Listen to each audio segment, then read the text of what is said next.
This hatching season is not going well for me. So today marks the start of a new experiment here on Goldshaw Farm. In the past, I've had ducks hatch ducklings, and I've also had geese hatch goslings, but I've never had a goose hatch ducklings. And so in today's video, we're gonna attempt to do that. And just a fair warning, this is both gonna be a little bit dangerous to my fingers, as well as the fact that it's probably gonna take me a month to shoot. What do you think, Abby Dog? Are you ready for this experiment? Are we gonna make some new ducklings here on the farm? So over the past couple of days, I've had this mama goose who's created a nest over here at the end of the hoop coop. Like, it's a very clever spot that she's staked out because it's in between the two tarps that I have to kind of protect from weather so that we don't get a breeze blowing into here. And so it's relatively protected from the elements, but it's also hidden from the rest of the birds that live in the chaos of the hoop coop. And this year, I'm really committed to not having geese hatch goslings because just in the past they've done such a poor job of it. Hey. You can actually see the mama goose right there. She just got up to take a drink of water and get a swim. She's actually one of Bruce the goose's girlfriends. She's a buff goose. And so while I'm not going to let her hatch out any goslings this year, I am gonna do an experiment where I have her attempt to sit on some duck eggs and see if she can produce some ducklings in the next 28 days. Over the last couple of days, what I've noticed is she's had a handful of duck eggs in that nest, plus a goose egg or two. I keep stealing the goose eggs, and I've now actually added in a couple of extra duck eggs. I feel like as I'm going through these eggs, I'm picking out a winning lottery ticket. Like, is this the lucky one? I think this is a runner egg. Maybe this is the lucky one. And I've carefully marked all of the eggs to know which were the ones I added, which were the ones that were naturally laid there. And now it comes time for us to wait and see what happens next.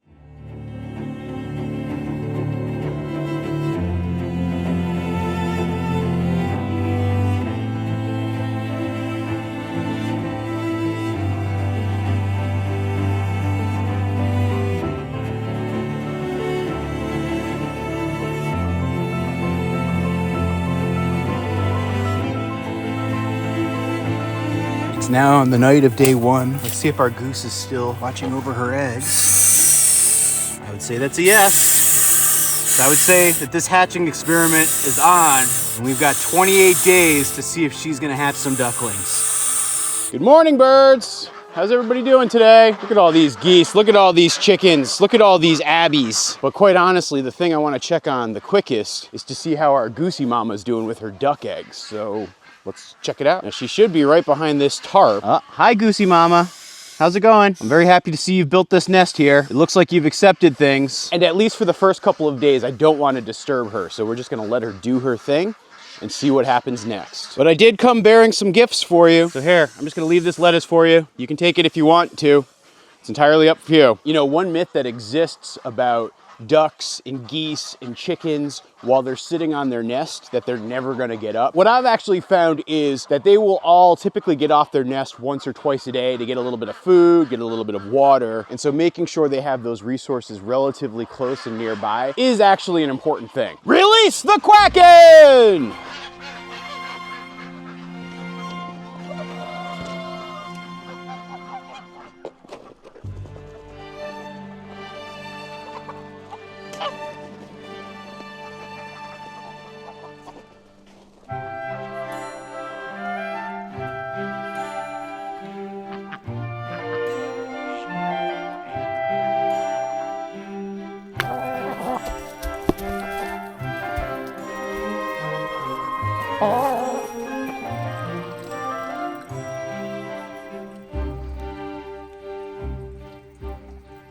Hey, would you look at that? Our mama goose is out and about. Looks like she's come out to go get a drink of water, maybe get some food. Let's use this as an opportunity to check on her nest. We don't get these opportunities a lot, so I will take advantage of it.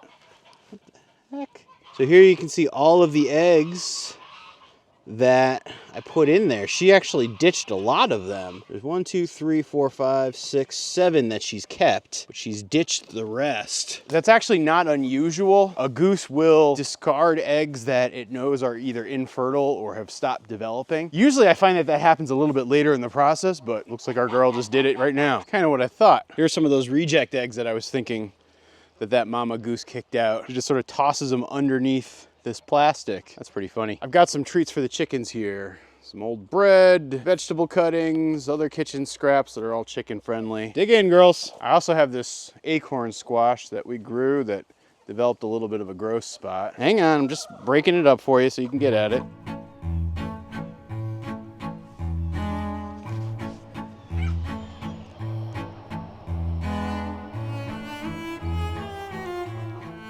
All right, guys, let's go greet your birds. It's funny, you know, that black chicken and that Rhode Island red, they are always the first two to jump right on top of the bucket and try to eat. Oop, we have some goose on goose violence going here. Reverse release of the Quacken!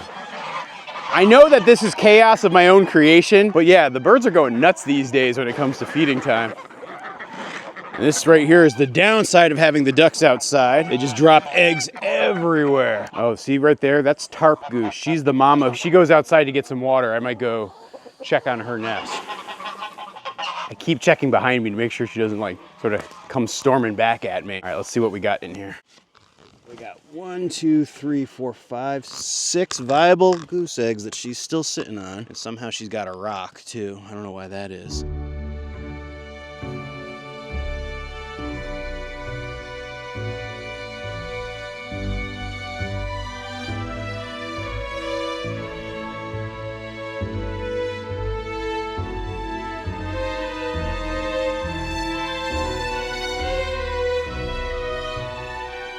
Boy, Abby, looks like our nest is unguarded. Let's see what we got in here. Looks like there's still 5 viable eggs in here. The mom just went out to go get a drink of water and some food. So it looks like the dream is still alive for hatching those ducklings.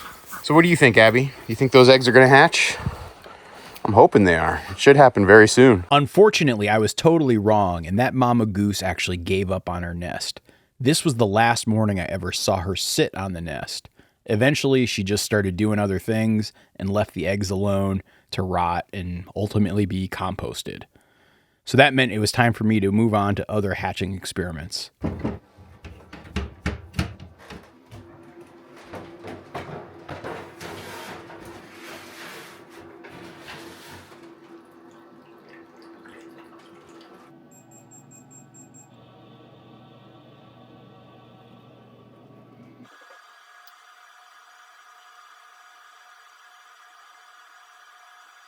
So it's day 26 of my hatch. I am very, very worried. So the other day, I discovered a problem in that my incubator wasn't heating properly and the turning mechanism wasn't working. And now I'm absolutely terrified that my nearly hatched eggs are dead. I tried to reset it properly, but it didn't seem to work or take. I've had these back in here for another day, and I'm really worried that I have just lost another hatch. This hatching season is not going well for me. I'm just gonna do one final check of these eggs to see if they're still alive, or if any of them are still alive. Lights out. All right, now it's time to break out my handy dandy egg candler. That's really not good. The air bubble size hasn't changed on any of these eggs over the last 36 hours. Doesn't look like there's any movement. I don't see any like heartbeats or anything. And for goslings that should be this developed, that is really not a good sign. And so sadly, these eggs are done for. And this is just another failure in what has already turned out to be a very disastrous hatching season, which actually started with a goose and some duck eggs. Now, I suppose I could get mad and get frustrated and give up, but if I've learned anything through the years of hatching and learning how to hatch eggs, the biggest thing I have learned is that it requires patience, persistency, and an unshakable ability to want to try again. In you go, little guys. I'll see you in a month. Good morning, dogs. How's it going? Hi, Abington. Hi, Tobington. How are you doing, buddy? Come on, we got chores to do today. So yesterday I moved all the ducks and geese out to the back pasture for the summer. So today we only have the chickens in here. Somehow my salmon favaroli, or one of my 2 salmon favarolis, got out. Morning, chickens. Oh boy, I'm pretty sure I know what's going on over here in this nest. Got a couple. So my Americana, whose name is Deb, she has been sitting on this nest for a couple of weeks, and I think it's just starting to hatch. And my very long losing streak of not being able to hatch anything this spring, I think has mercifully come to an end. Because for a farm that's known for hatching birds, we have not hatched a single duckling, chick, or gosling all spring so far. And unfortunately, my incubator problems are actually continuing to be an issue. But it looks like now, mercifully, a few chicks have hatched. Uh-oh, girl, how'd you end up on the wrong side of the fence? This is Bean the blind duck. I actually think I'm gonna let her stay on the wrong side of the fence because everybody else is out here now. But yeah, I have corralled off the ducks and geese, and they're now in their outer pasture, and they will be free-ranging 24/7 for, I don't know, probably the next 4.5 months probably. This is also about the time that I start to wean them off of the grains. And I have them eating more and more of the pasture grasses. And so this is how, in particular, the geese become so sustainable, is because this is going to start to become their primary diet. I also changed up how I'm doing their watering trough system this year. Taking some of the ideas that I used with my winter watering system, along with some of my skills with working with polypiping, I've actually been able to improve things a lot. And so what you're going to see right now is I'm starting to use this 4-way watering system. Still working a little bit of the kinks out because it's all about how level the pipes are so that they all push water out evenly. I'm still going to be making some improvements to it. There we go. You just got to find like equilibrium. I think I'm going to make like a permanent mount for the hose up here and then attach a level to it, which will make this part of the process really easy. This lets me just plug in, spend a little time with the birds, but then very soon after that I can be done with my chores. So it makes it nice and easy to take care of these guys, and I can go spend more of my time working on other farm projects. And don't even ask me. This barred rock is the brassiest and ballsiest barred rock I've got, and she's always doing weird stuff. If she keeps coming out here with the ducks, I might just let her stay out here with the ducks, but I also might end up coaxing her back with the chickens. I don't know. Let's see if we can catch her. Whoa! Come on, Barty. No use trying to catch a chicken in an open field. It's gonna be a very frustrating experience. Okay, so we have the last of the pumpkin biscuits from the wolf pack out in Portland. So by the way, thank you guys for this very kind gift. The dogs have very much appreciated these pumpkin biscuits. The Abby dogs got good attention. Toby, here you go. Here you go, Abby. Yeah. I'm just gonna kill off this pack. We're gonna split the actual biscuit. There, and then whoever wants to lick my hands can lick my hands for the, see, it's just like the biscuit dust at the bottom of the bag. Oh, it's like eating the Cheetos, the Cheeto dust. And meanwhile, the barred rock chicken is very curious about what the dogs find to be so tasty. So while the heifers were out back here, they did a number on this welded wire fence I have. So the dogs are kind of able to kind of hop it a little bit. Abby's really not shy about it, but Toby does not like to jump the fence. Like, watch. Abby, come here. Toby dog, come here. Come on. Come on, Toby. Come on, Toby. Come on, you can do it, pal. Toby, come. Come on. All right, good boy. I know. Just goes to show you they have two very different personalities. Toby's very willing to follow the rules, respect fences, all that good stuff. Abby, she is chaotic good. But in case you guys are interested, I actually have a brand new t-shirt available featuring both Toby Dog and Abby Dog. You can probably find a link for it right down below. It's a 100% all cotton t-shirt. I actually think they're really, really comfortable and I've been enjoying wearing them. I actually didn't put it on today because I wasn't even expecting to shoot a video, but those surprise chicks got me to break out the camera. And being the duck, I don't know what we're gonna do with you. I keep trying to keep her with the chickens, but she's attracted to duck sounds and seems very unhappy when she doesn't have duck sounds. So I kind of think I'm gonna let her try to go out there with everybody else.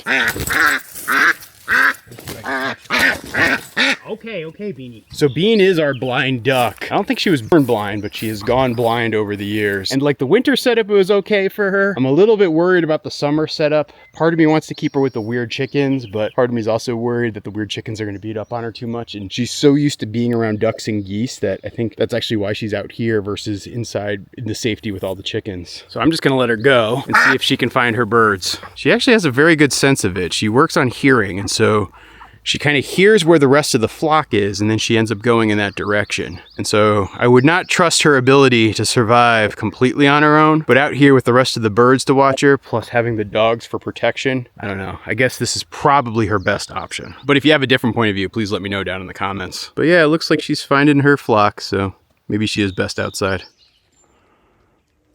So now, in terms of Deb here and how many chicks she's hatched, I don't know yet. I'm gonna give her a day or two to just sit on this nest before I try to relocate her and give her a better place to hatch her chicks and raise her chicks. For right now, I think this will do just fine.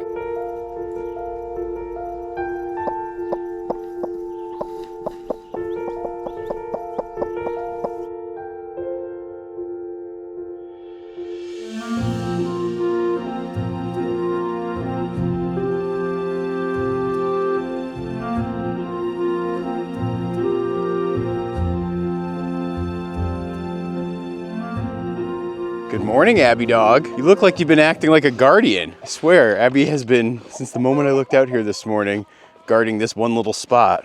Oh, Abby, you're being adorable. And so are you, Toby dog. Let's see how our mama Deb is doing right now.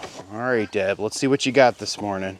Oh, look at that. We got 1, 2, 3, 4 little chicks. They look like they're doing great.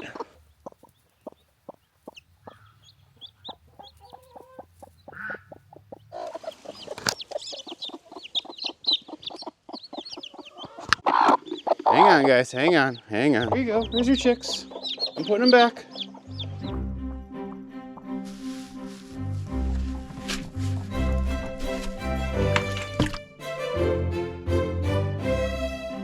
Now I'm gonna take these unhatched eggs, and as I give a listen to them, there's nothing going on in here, so there's no chance of these guys hatching. Listening to the second batch too. So I'll probably end up feeding these unhatched eggs to the pigs. All right, Piggly Wigglies, time for your food. Excuse me, excuse me.